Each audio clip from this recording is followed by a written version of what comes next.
Salut tout le monde, aujourd'hui petite vidéo sur Rematch pour apprendre à dribbler. Alors j'ai vu énormément de gens, de débutants comme des gens qui jouent en team avec leurs potes, faire des dribbles, mais des dribbles qui sont parfois très moyens, qui passent pas les défenseurs, etc. C'est pour ça que je fais aujourd'hui cette vidéo, pour vous apprendre à dribbler. Alors on va commencer tout de suite par le premier dribble, le dribble le plus simple du jeu, c'est ce qu'on appelle l'hippie slide. L'hippie slide, c'est quoi? C'est quand on va venir pousser le ballon en marchant. En marchant, c'est très important. Et courir tout de suite directement dans la direction opposée. Ça va faire quoi? Ça va faire cette animation-là.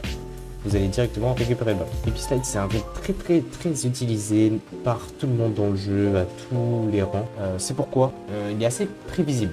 Les défenseurs s'y attendent très souvent. On s'attend très souvent à un hippie slide, donc souvent les défenseurs même prédisent et taquent en avance et vous vous retrouvez à perdre la balle directement. Donc c'est pour ça que souvent, quand vous savez faire que le hippie slide, essayez de faire hippie slide, à enchaîner les hippie slides, mais tout à coup de pas le faire et juste avancer, ça va break le défenseur. Et c'est un peu du mind game après, c'est pierre feuille ciseaux, c'est à vous de voir ce que vous faites. Le hippie slide, c'est très important de pousser la balle en marchant. Parce que si vous la poussez en courant, vous allez simplement jamais pouvoir la rattraper. La balle va juste partir trop loin. Attention aussi, vous pouvez hippie slide sur les côtés, mais il faut seulement, par exemple si je pousse ici, je peux hippie slide seulement du côté droit. Si je pousse à droite, je peux hippie slide seulement du côté gauche. Si je pousse derrière pile, je peux hippie slide devant pile. Si je pousse à gauche, je peux hippie slide à droite. En fait, ça dépend vraiment de la direction. Par contre, si je pousse à gauche, je peux pas hippie slide à gauche. C'est tout à peu près pour l'hippie slide. On va y revenir plus tard. Maintenant, on va passer au stance dribble. Le stance dribble, c'est quoi? C'est quand on dribble en position de dribble, avec les dashs bleus comme ça sur les côtés, qu'on voit très souvent. Beaucoup de débutants font ça. Ils essayent de dribbler comme ça, mais très souvent, c'est pas efficace. Pourquoi?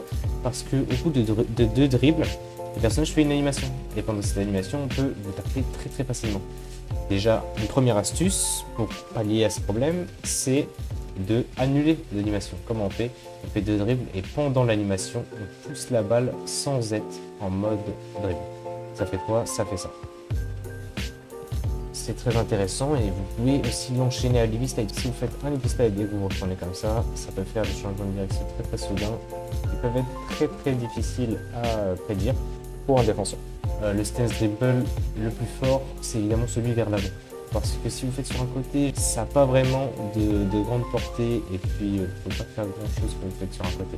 Par contre, si vous faites vers l'avant, même si vous voulez faire devant, derrière, vous devez faire avant et avant encore, mais en tournant la cam. C'est ça le plus important. C'est tout pour le stance dribble. Passons maintenant à notre dribble, le wave dash, qui est un dribble intermédiaire, je dirais, parce qu'il est plus difficile à caler que simplement l'hippie slide ou le stance dribble.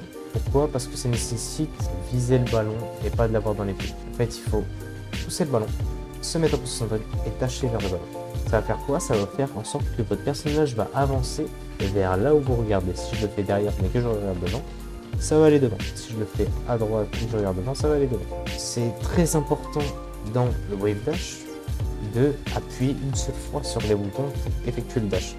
Parce que si vous restez appuyé, votre personnage va rester coincé sur le ballon. Il va rester coincé comme ceci. Et en fait, il n'y aura tout simplement pas de wave dash. Une variante du wave dash existe, c'est la variante où en fait on ne dash pas, mais on appuie simplement sur le bouton dribble. Et en fait la balle va venir se coller à vos pieds. Ça peut être utile, mais ça a moins de portée que le wave dash classique. C'est à vous de voir quel wave dash vous voulez utiliser, parce que ça peut dépendre de la situation.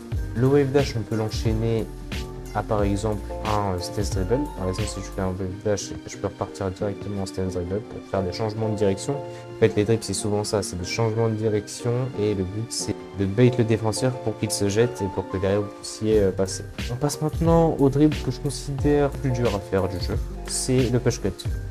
Le push cut, c'est quoi? C'est quand on va venir changer de direction comme ça soudainement. Pour le faire, c'est assez simple à comprendre, mais c'est assez dur à mettre en place.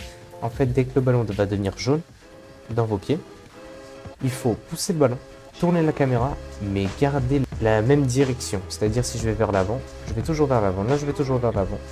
Je vais toujours vers l'avant, toujours vers l'avant, toujours vers l'avant. On ne va pas venir essayer de faire ça, de faire ça. Toujours la même direction du début à la fin pour le push cut.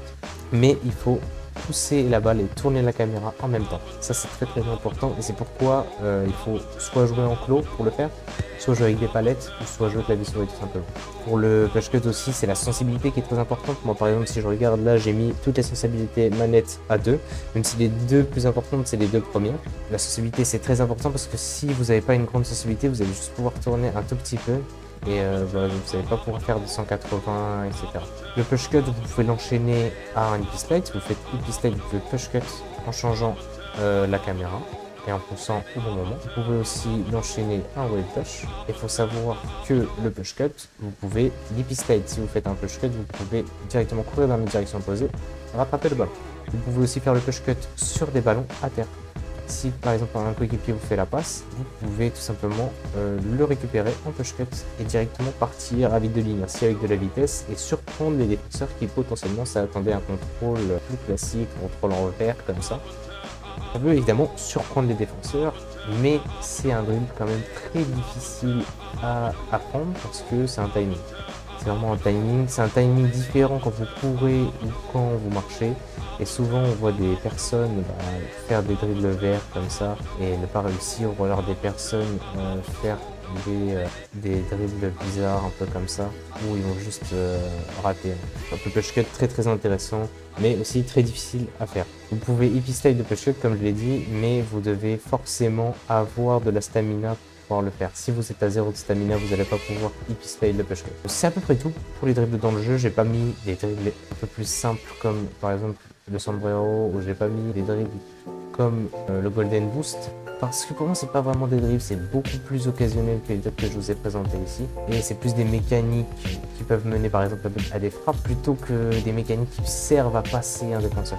Les dribbles dans le jeu, c'est très très difficile parce qu'un défenseur assez moyen peut arrêter un très bon dribbleur, parce que en fait les dribbles c'est beaucoup de mécanique alors que la défense c'est plutôt du rythme, et le rythme c'est un peu plus facile que les mécaniques, donc il faut énormément s'entraîner pour passer même des défenseurs assez moyens. C'est à peu près tout ce que j'avais à dire sur les dribbles dans Rematch. Évidemment, ça nécessite énormément d'entraînement. Ne vous inquiétez pas si vous n'arrivez pas à push cut, si vous n'arrivez pas à wave dash push cut, hippie slide de push cut dès le premier essai. Ça peut arriver de faire des erreurs et il faut énormément d'entraînement pour maîtriser les dribbles dans le jeu.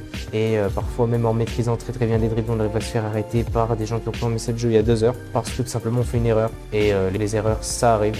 Ne vous en voulez pas trop si vous faites des erreurs. Le tout, c'est de savoir quelle est son erreur et de pouvoir s'entraîner encore pour devenir meilleur.